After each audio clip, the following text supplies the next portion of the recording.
very much, Mr. Speaker, and I'm just delighted to be rising today to speak in strong and enthusiastic support for the private members bill introduced by my friend from Winnipeg Centre. I'm a little concerned, Mr. Speaker. I had thought this would be a bill that would find unanimous support in the House. I say that because I know that my friend utilized the 2006 campaign promises in the Accountability Act by the Conservative Party. And these were principles, every single one of the 6 that are before us tonight, that found their way into that document. So therefore, I assumed that we would be here to give support to those principles. And I want to thank my friend who just spoke from Winnipeg North, who I think made a very constructive suggestion in urging this House to pass the bill and allow it to be sent to committee where we can look at it in greater detail. I am a person who has a great interest in this topic. I studied freedom of information in the United States in graduate school. I was invited by the former government of British Columbia to draft their Freedom of Information and Protection and Privacy Act, the first bill of its kind in that province, which received unanimous support in the Legislative Assembly. This is a topic I care a great deal about. I worked as a lobbyist for the Canadian Bar Association some 30 years or more ago when the Conservatives had to grapple with the new Access to Information Act. That was a bill under the Joe Clark administration which was visited upon Mr. Trudeau's regime subsequently, and it was yet finally Mr. Mulroney who had to live with the consequences of Canada's first Access to Information Act. But, Mr. Speaker, the concern that has motivated this reform initiative is that it's been over 30 years that we've had this bill. Imagine what's changed in that period. The advent of computers is something that needs to be considered. Emails, correspondence, that sort of thing that was not even really thought of or wasn't much part of the scene back in 1982 when our Access to Information Act was first brought in. It attempted to change a culture of secrecy that is part of our Westminster parliamentary system, alas, and I think there was great optimism that it would do so. Since that time, the courts have said that access to information is what they term a quasi-constitutional right. Not quite a charter right, but something approaching that in its importance. And I had the great honor to work with a Conservative member of Parliament from Peace River, the late Jed Baldwin, who was normally has been called the father of freedom of information in this country, who worked tirelessly to promote the first such bill. And I worked with a committee of the House of Commons with my friend and constituent David Flaherty, one of Canada's leading experts on data protection, and we came up with that committee 102 recommendations for reform of the legislation before us, the Access Act and the Privacy Act. And I'm pleased that there was a unanimous support for that bill, including a backbencher at the time, a member of Parliament for for Niagara Falls, who was subsequently has become the defense minister in the current government, joining in a unanimous report to promote change in this legislation. So I actually thought, Mr. Speaker, that there would be no difficulty in having the 6 principles that were in the 2006 accountability platform of the Conservative Party of Canada now brought forward and implemented.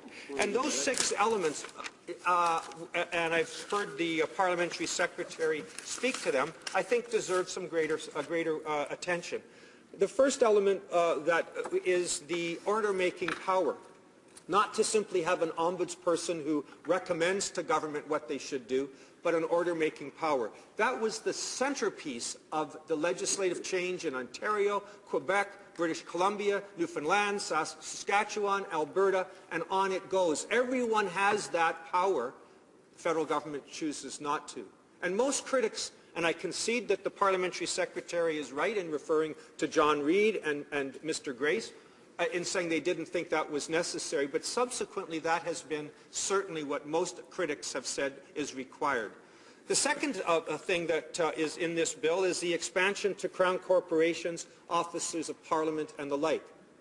I can't see why that is particularly controversial. Thirdly, there is controversy about the nature of cabinet confidences. The parliamentary secretary spoke to that, and I would be the first to agree that that is central in our system of government, that there be cabinet confidences. But the issue is whether we need the only exclusion in the Commonwealth, the only exclusion of which I'm aware anywhere, that is protecting cabinet confidences. That came from a time when the clerk of the Privy Council, Mr. Pitfield, argued the only way we're going to get this law in Canada is if we have it. It's been 30 years. None of the provinces have it. We haven't seen the world come to an end. Cabinet confidences are still an exemption, not an exclusion. That is, there's a box around cabinet confidences that would remain. So that there's no problem with this that the other provinces have encountered. It has not been a problem. The exclusion that was in here as a cost of getting this bill through the then Liberal government is no longer necessary.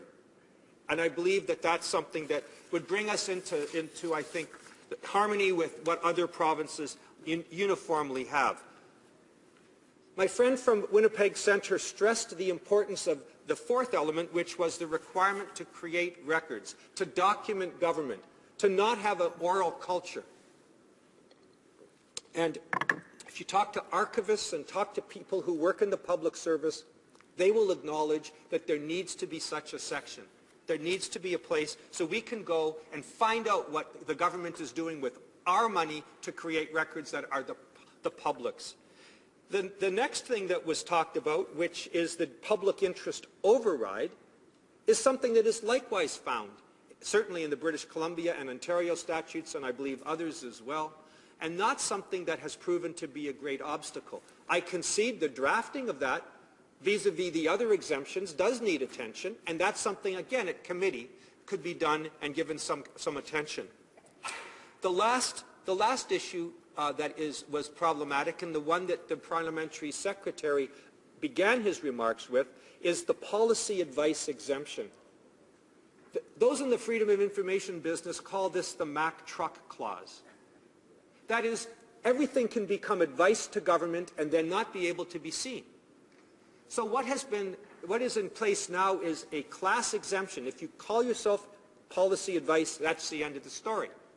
The reform which the Conservatives promoted back in 2006 and which we hope will be accepted now is that there be an injury test to determine whether the disclosure would, yes, it would be policy advice, but would reasonably be likely to harm some government interest. And in response to the parliamentary secretary, Mr. Speaker, there are still lots of other exemptions. If that one were no longer available, you'd still be able to argue that it would be injurious to national security, to use an example that the parliamentary secretary used, or would be a cabinet confidence, or would be one of the many other exemptions that are listed in the statute. But the difference would be the government couldn't just say it's in that box, that exemption, that category. They'd have to say and prove that it would cause harm. That doesn't seem like a particularly radical notion, and indeed it's one that is found in statutes across the land and across the world. When the Conservative government of England brought in Freedom of Information Act, they had no trouble with the principles that are being proposed by my friend from Winnipeg Centre. This is modern legislation that takes into account the computer era in which we live. So I've tried to go through the 6 elements of this bill, all of them accepted and promoted by the Conservatives when they were seeking office, and that's why I hope that we can persuade the government to go back to where they came from, to their roots, and seek the kind of transparency, the kind of accountability that I think Canadians elected them to promote. And I don't think there's any need to be partisan about this. It's a quasi-constitutional right, the courts have said. Let's get it right. Let's make it as good as we can. And so again, I'm indebted to my friend from Winnipeg North, who's suggested that we send it to committee so we can look at it, examine it, hear from experts, and see what the problems may or may not be. It's not just myself and my friend from Winnipeg Centre that are concerned about this. Our current Information Commissioner, Suzanne Legault, has said as follows, and I quote, "Access is one of the tools that makes citizen engagement in government and the public policy process possible. When institutions falter in their service to requesters. It is more than just an inconvenience to those individuals and organizations. Ultimately, it is the health of Canadian democracy that is at stake.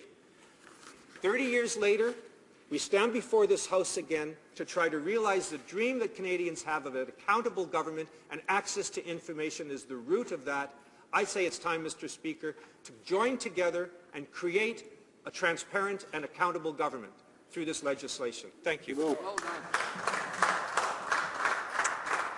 resuming debate, the Honourable Parliamentary Secretary to the Minister of Justice. Well, thank you, Mr. Speaker. I rise at this time to comment on Bill C-567, an act to amend the Access to Information Act,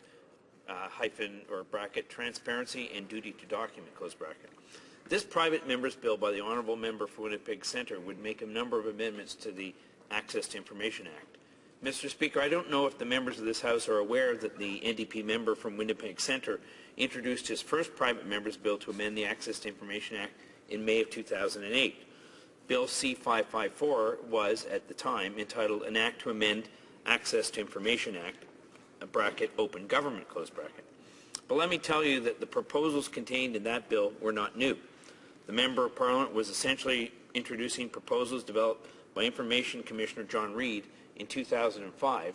Some of these proposals were even endorsed by Justice John Gomery in his 2006 report for the Commission of Inquiry into the Sponsorship Program. The proposals are overall the same: expanded coverage of the Act, duty to create records, repealing the exclusion for cabinet confidences, etc. Bill C-554 died on the order paper with the dissolution of Parliament in 2008. The member for Winnipeg Centre reintroduced his bill in the 40th Parliament in